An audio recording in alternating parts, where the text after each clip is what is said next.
Hello, everybody. My name is Paul Beckwith, and I'm going to talk about the changes in the Arctic that could be sort of the smoking gun in destabilizing the ocean current circulation, namely the AMOC, the Atlantic Meridional Overturning Circulation, which we know is slowing, and there's a great risk that it could just shut off, and that would rewire the way that heat is transferred around the planet.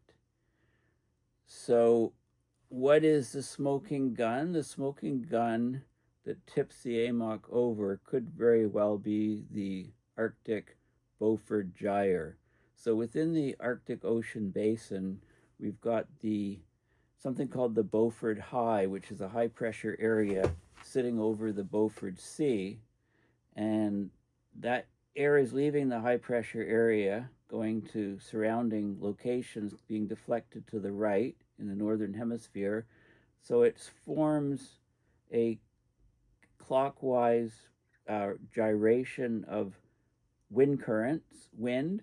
And what that does is, by something called Ekman flow, it pushes water into the center. So under this high pressure area, you get a bulge of water. And there's a lot of fresh water in there, which is input both from melting ice, melting sea ice, and also from the rivers that are entering the Arctic Ocean, mostly from the Russian side, Siberia. So the thing is with the melting of the ice, that can reduce the friction, if you like, of the winds, and they don't have to push the ice, they just have to push a little bit of ice and mostly water, and that can increase the gyration of the Beaufort Gyre, okay, make it stronger. But there's another big factor happening, and that's the changes of climate are actually weakening the Beaufort High and weakening it. And if it weakens too much, basically the spinning of the Beaufort Gyre would stop.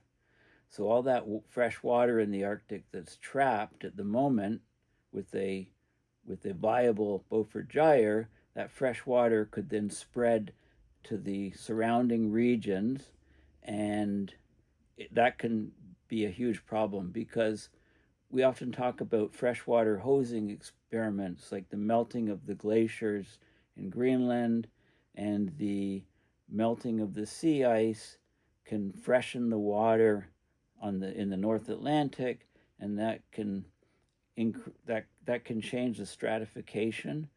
That water is lighter, so you don't have that water wanting to sink to the ocean abyss and continue the upper loop of the AMOC, the Atlantic Meridional Overturning Circulation. So freshwater hosing in that region slows down the AMOC and has been considered to be the mechanism that could actually completely shut off the AMOC. And this is ongoing. We can see this in, for example, the Gulf Stream is not going across, it's not bringing as much heat up to that region of the North Atlantic. We can see a cold spot in temperature records just south of Greenland, indicating the AMOC is slowing and weakening, and we can actually measure it. So if the Beaufort Gyre stalls out and stops functioning properly, there's two main currents, ocean currents in the Arctic configurations, the Beaufort Gyre, and then there's a transpolar drift.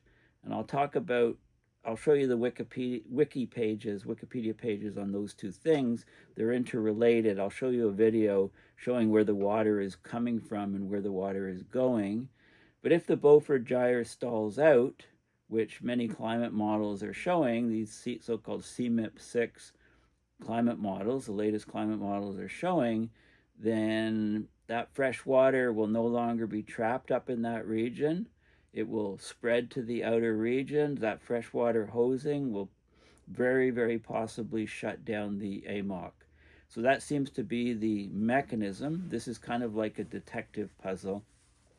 So I'm going to put on my Sherlock Holmes cap, and let's look at this paper, and let's try to figure out what is happening and how it can impact the shutdown of the of the AMOC. So it's really fascinating, fascinating paper, fascinating research, fascinating connections. You know, the Arctic's changing like crazy. So this is the paper. It's open source. It's called the Arctic Beaufort Gyre in CMIP 6 models, present and future. Okay, so I'm going to talk about the abstract first. So the Beaufort Gyre is an important feature of the Arctic Ocean. Well, let's show you a map first of where things stand here. So this is the Arctic. We've got the Canada Basin, the Eurasian Basin. There's a ridge here underneath the water. This is the Beaufort Gyre up in this region. So Beaufort Gyre X is how the paper refers to it. This region here is where things are measured to monitor the Beaufort Gyre, things like sea surface height. And then that's the Beaufort Gyre center, right, where the water piles up. 2 is the Beaufort High center. So we get a high pressure area forming over here, and when the air moves from the high pressure area outside, it deflects to the right. That creates a wind pattern this way, which spins the Beaufort Gyre this way. That piles up, this branch here, plus the transpolar drift, brings sea ice from this region and forces it up against the Canadian archipelago. So this is the sea ice thickness maximum location in the Arctic along just the north side of the Canadian archipelago. When the sea ice vanishes in the Arctic, this will probably be where the last remnants of sea ice are located, up in this region. We've got the Fram Strait, which carries water out this way between Greenland and this region here. And we've got the Davis Strait coming down here. And of course, this is the Bering Strait where the water comes in. Okay, so that's the sort of situation up there. So the Beaufort Gyre is an important feature. By accumulating, so when it's strong, it accumulates fresh water. When it's weak, it releases fresh water. By doing accumulation and release, it influences the ocean properties both within the Arctic and as far as the North Atlantic. Yet its future remains uncertain. The gyre could strengthen as sea ice declines, and sea ice declines, that allows increased wind stress on the ocean,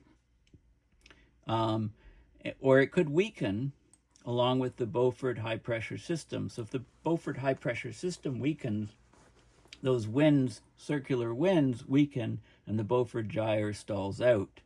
So they looked at, they first evaluated the Beaufort Gyre in historical and climate change simulations from 27 available global climate models, the CMIP 6 models. The vast majority of models overestimate the gyre area, the strength, and the northward extent.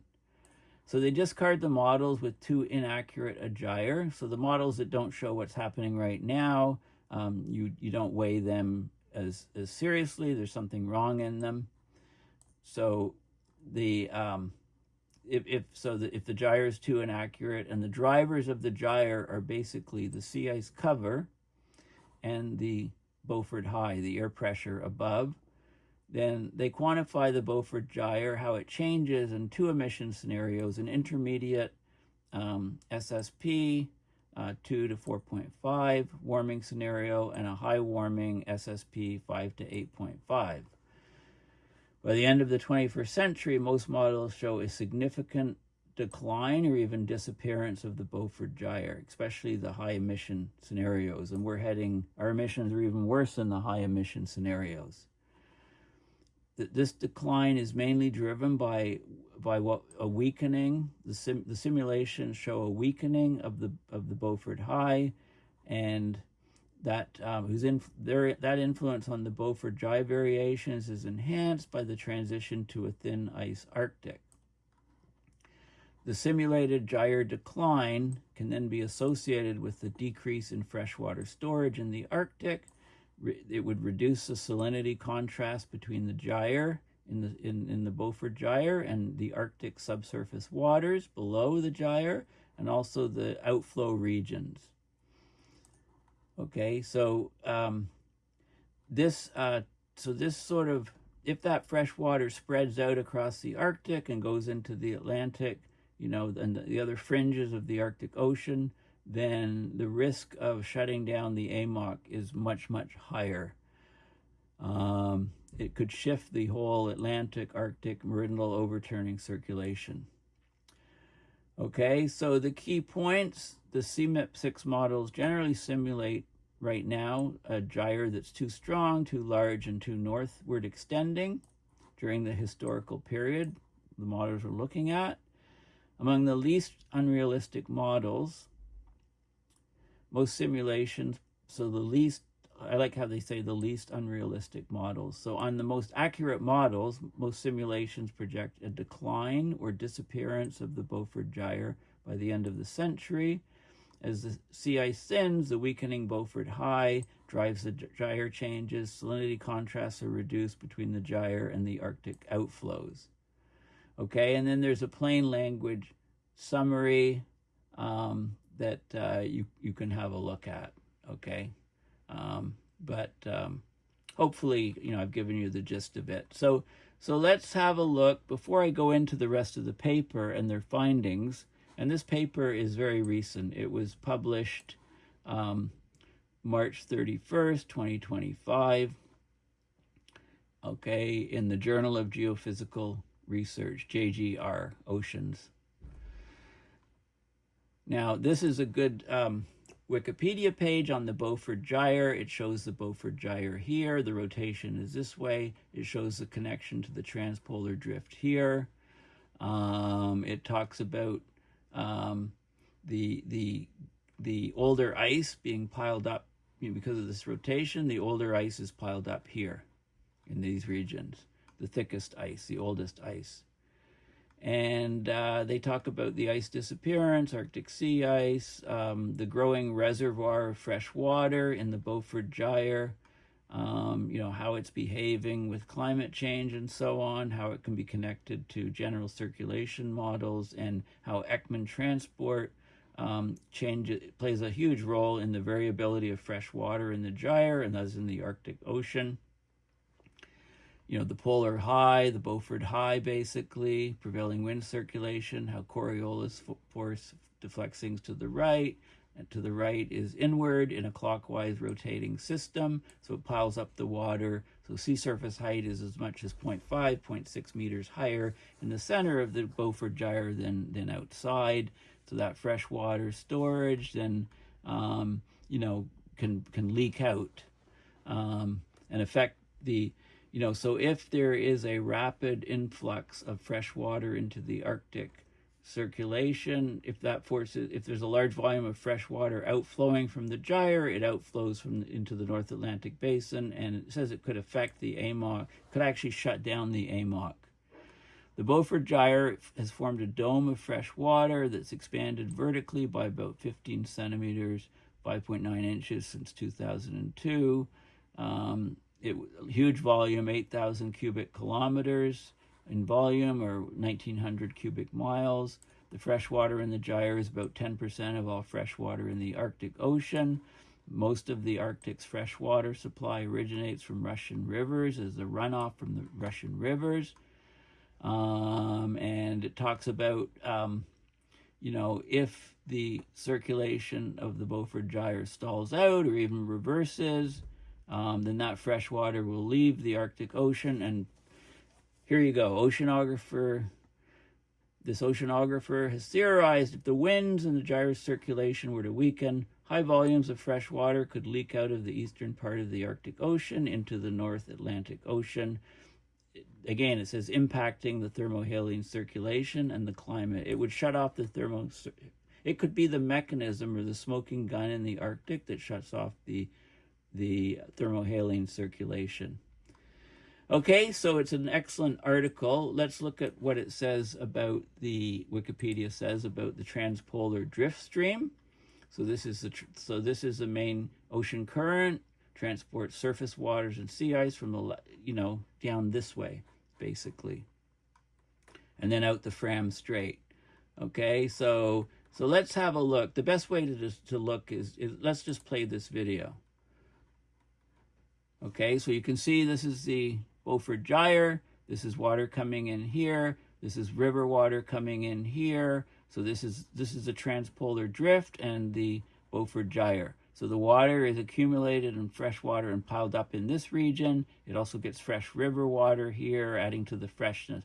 So it stores a huge percent of the, let's just expand this. Okay, so there's a huge amount of fresh water that's stored in the Arctic Ocean is stored in this Beaufort Gyre. And the Beaufort High is on top, causing the clockwise circulation. So if the Beaufort High decreases in strength, and that affects that the gyre weakens, and if that will dominate the sea ice effect, and that basically this fresh water then spreads throughout the Arctic Ocean, comes out the Atlantic side, makes the water too light to descend, and basically shuts off the AMOC, is what we think. I'll just play this once more because it's such a there is no sound to this, I believe. So you can see where the water's coming from, where the water gets stored and piled up on the surface in the Beaufort Gyre, how eventually it comes out.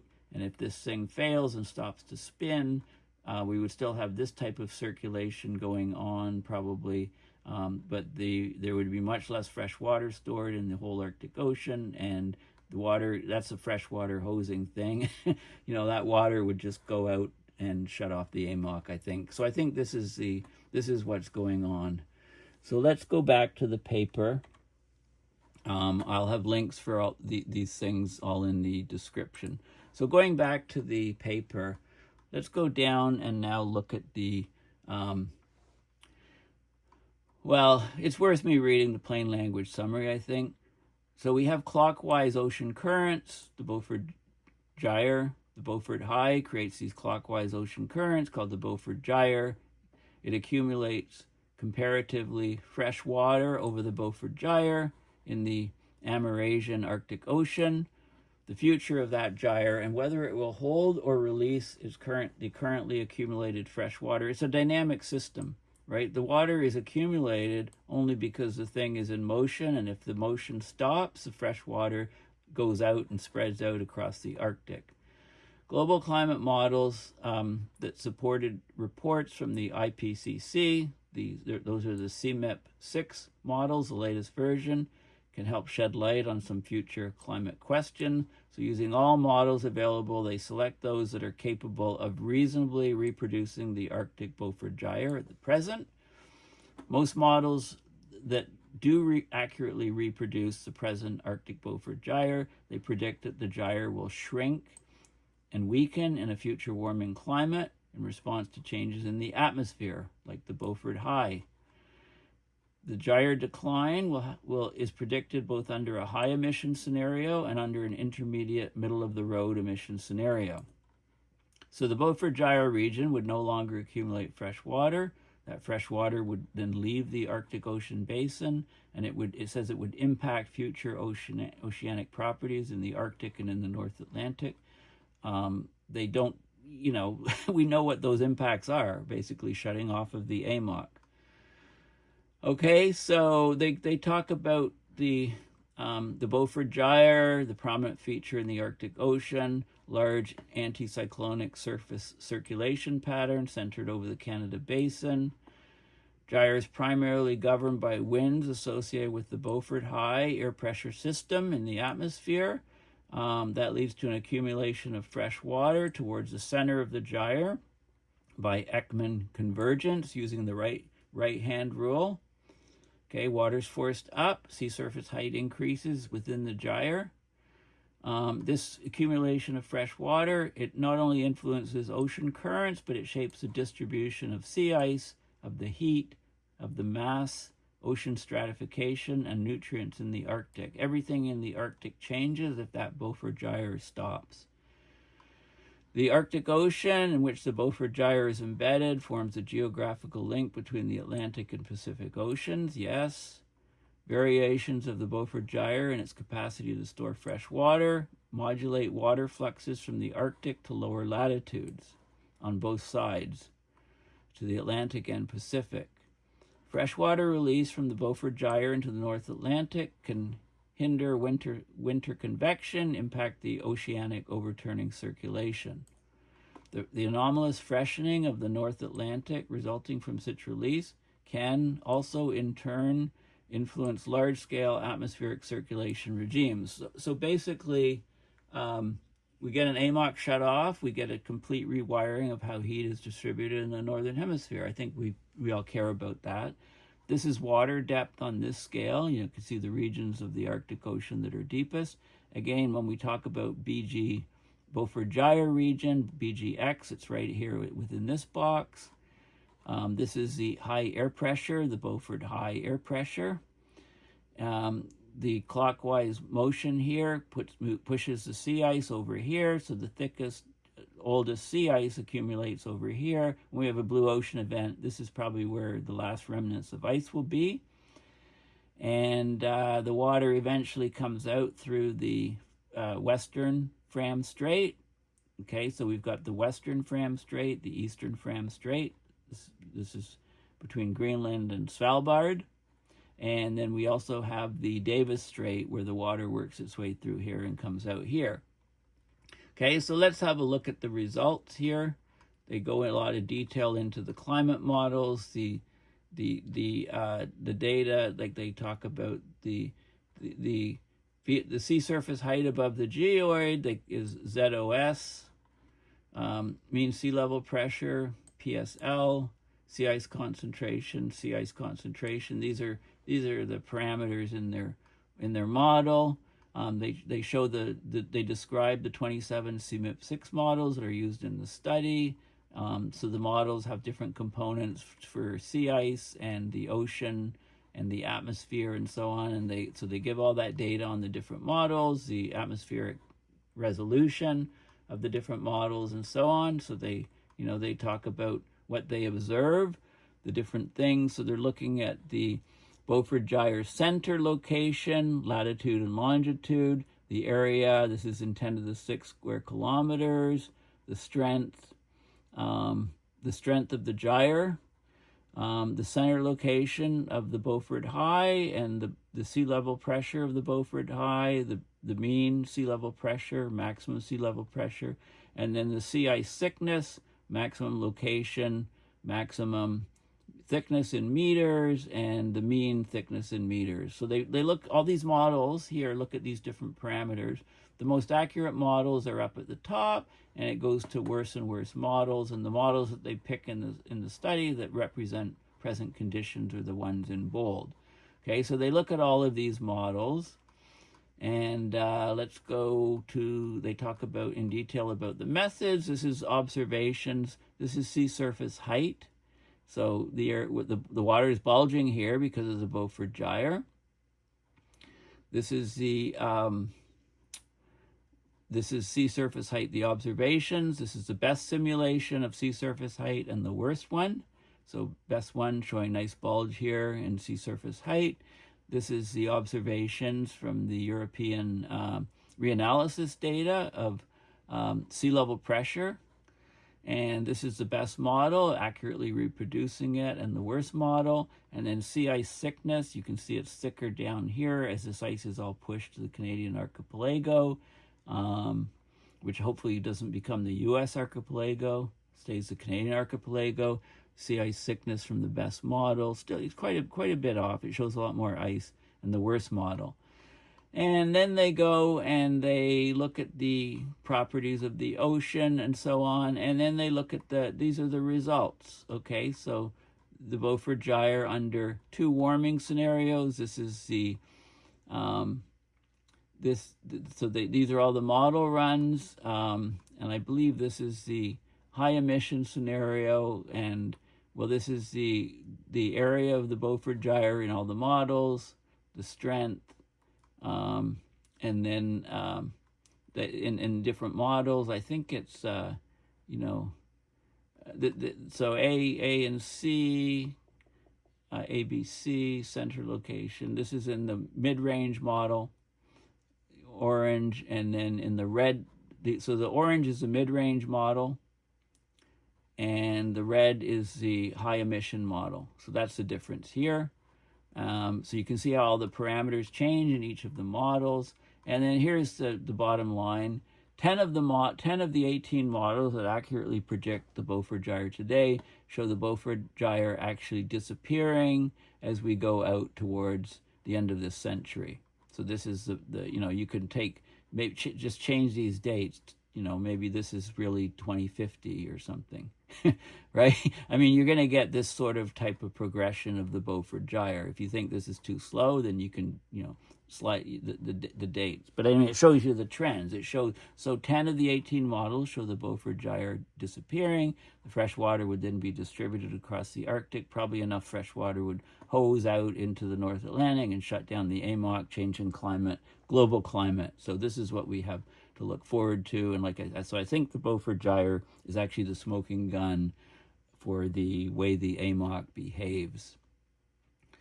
And this is showing showing 5 of the 18 models that show it just decreasing the Beaufort Gyre strength. 1 model of the 18 shows no change, and 2 models show an actual increase in the Beaufort Gyre. So this is sort of the uncertainty from all the models, but most of the models show a decrease down to 0. If you look, so 15 of the 18 models show a rapid decrease. 10 of them down to 0, and 5 of them down to a much reduced strength. Maybe, what's this, about 0.5, say? So a reduction of about 3 times in the area of the Beaufort Gyre. So a shrinking Beaufort Gyre, and this would be there's 1 model, 3 models differ from the consensus. Okay, so that's the main result. And they talk about drivers of future Beaufort Gyre. So 2 mechanisms have been discussed in previous observation-based literature as the main possible drivers of future Beaufort Gyre changes, with potentially opposing effects. So intensified Beaufort High winds drive the expansion of the Beaufort Gyre. That's done that in recent decades. So a reduction of the Beaufort High to an elimination of it would weaken the gyre and then eventually stop the gyre, because it decreases the wind stress on moving the water and piling up the fresh water. Sea ice loss and thinning may induce a strengthened Beaufort Gyre, because increased wind energy input is translated into the water with less and less sea ice. Okay, so these 2 things are competing, but the models show that this effect wins out a lot more than the sea ice effect. Okay, so then it looks at the mid-range model, the high emission model, the change in the Beaufort Gyre area and strength and correlations and so on. This is some of the data showing, this is the time duration.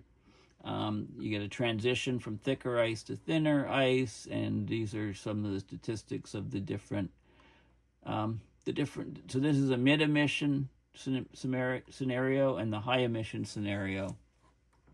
Okay, so correlation coefficients, and then this is the key result for sea surface height. So if we look at the 1985 to 2014 period, and we look at projected sea surface height changes in meters from this period to 2070 to 2099, according to the models, in the this is in the high emission scenario. What we see, right, 10 of the 18 models show the Beaufort Gyre stopping, and this is the sort of thing that the models come up with. This would be the change in sea surface height in meters. So in this region where the fresh water piles up, it would no longer pile up. So sea level, the sea surface height actually drops. The sea level, if you like, surface of the ocean height, as measured from satellites, etc., from above, it drops, up to half a meter lower. Well, that water that was here causing the bulge then spreads out to the Arctic. It spreads out to the fringes of the Arctic. A lot of it goes into the Atlantic. Going into the Atlantic, it would make the density of the water much lighter, and therefore stratify the water, and therefore probably be the main mechanism and just shut down the AMOC. Okay, so that's what we're looking at. I think when the Beaufort Gyre collapses, if it does, and the AMOC follows, and we're in a completely different world. Okay, what else do we have in here? There's more stuff looked at, like the correlations, so as the, I can go back. So this is change in salinity in the Beaufort Gyre. So as the Beaufort Gyre area decreases, gets smaller and smaller, there's less and less fresh water, so the salinity increases, right? The water's saltier in that region. Change in stratification. As the Beaufort Gyre area decreases and decreases, then the stratification in the Beaufort Gyre region decreases. So you don't have fresh water on top and salty water below. The water is more mixed. And you can look at the change in salinity contrast between, so the salinity of the Fram Strait minus the Beaufort Gyre as the Beaufort Gyre, right? So the change in salinity is much less. Right now, the salinity change is large. The Fram Straits are salty. Beaufort Gyre is fresh. That as the Beaufort Gyre loses the fresh water and the fresh water goes out, the salinity of those regions tends to equalize. Same thing in the Davis Strait. Okay, so that's what that data is showing. So yeah, and in the conclusions, so they talk about the results that I've shown you in the plots. Future changes in the strength and size of the Beaufort Gyre could have important implications in the Arctic and beyond. Right, water volume redistribution would induce large changes in broad circulation patterns, like the Beaufort Gyre probably change the transpolar drift. That would affect the distribution of nutrients and biochemical matter in the central Arctic Ocean. Right, so it changes what's going on in the Arctic Ocean, but that fresh water, there's a weakening of the halocline, the Beaufort Sea, and the water would go into the Arctic marginal seas, the areas around the Arctic Ocean, into the North Atlantic. It would result in a local freshening, strong upper ocean stratification in the North Atlantic, and we know what that does. Strong upper ocean stratification in the North Atlantic, lighter water, and that hinders deep convection. It stops the water from descending to the ocean floor. It's just too light to do that, and basically AMOC shuts down. Okay, so a potential subsequent reduction in deep water formation in the Nordic seas could contribute to a slowdown or a northward shift in the Atlantic Arctic meridional overturning circulation, the AMOC. Okay, so this is sort of the world that we're heading to. So I would argue, I still have my Sherlock Holmes hat, I would argue that this is a hugely significant paper, and it really points out that the Arctic Beaufort Gyre is kind of like the smoking gun in the Arctic, that once it weakens and vanishes will trigger an AMOC shutdown, completely changing climate in the globe. And you can go back and look, just go to my YouTube video channel, Google AMOC, and I've done numerous videos on that. But I've also talked about the Beaufort Gyre in previous videos, but this new paper kind of puts it all clearly into perspective. And so this is the key sort of geography of this region. And I just love this video showing the Beaufort Gyre water, the water coming in, this direction, fresh water from Russian rivers, the transpolar drift. Right, suddenly if this collapses, all this fresh water just gets transported mostly out here through the Fram Strait, Western Fram Strait, Eastern Fram Strait, and boom, the AMOC shuts down and we're in a different world. So thank you for listening. Please go to my website, paulbeckwith.net, and donate at PayPal to support my research and videos. And consider getting a t-shirt or a cap with this is Connecting the Dots, Abrupt Climate System Mayhem. I mean, that's what I do. And remember, what happens in the Arctic doesn't stay in the Arctic. It has global implications. So thank you for listening. Bye for now.